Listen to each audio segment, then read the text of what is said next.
idol, magluluto pala tayo ng balingoy. Madaling araw. Ito, niluto muna pinalambot muna. Siyempre, bago tayo mag-umpisa, magpainit muna tayo ng kawali na may mantika. So, yun pala ang purpose natin pagluto, para hindi mapanas agad. So, ito yung mga sangkap natin: sibuyas, bawang, loya, saka sili. So, ito tinapa. Yan, masarap pag tinapa. Halo ko.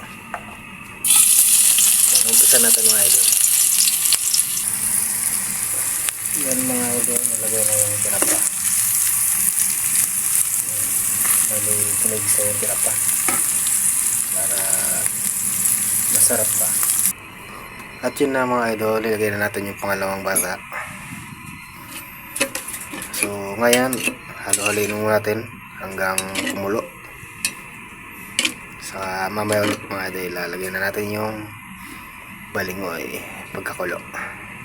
So magantay na lang ito mga ilang minuto mga idol.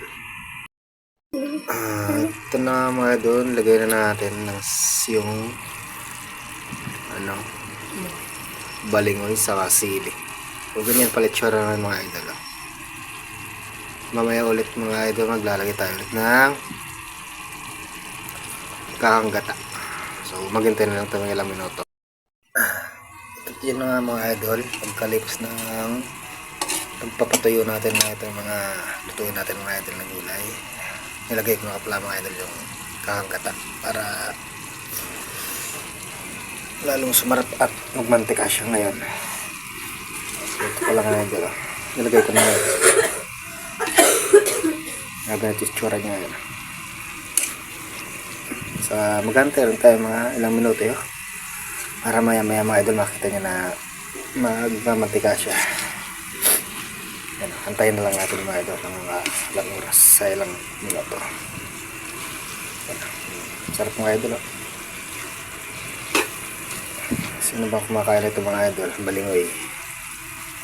Ngayon lang nalaman yung mga idol, napakasarap nito.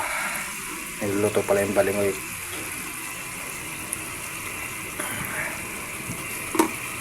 Yan, sarap. Tapos may sili. Wala pa kasi.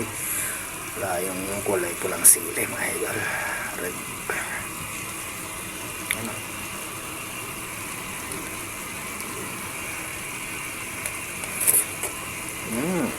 Sarap.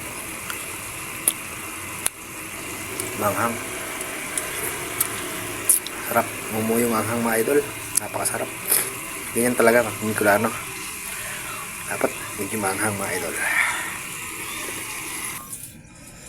At ito na nga mga idol, natapos natin ang lutong balingoy, ginatang balingoy. Yan mga idol, yan, luto na yan.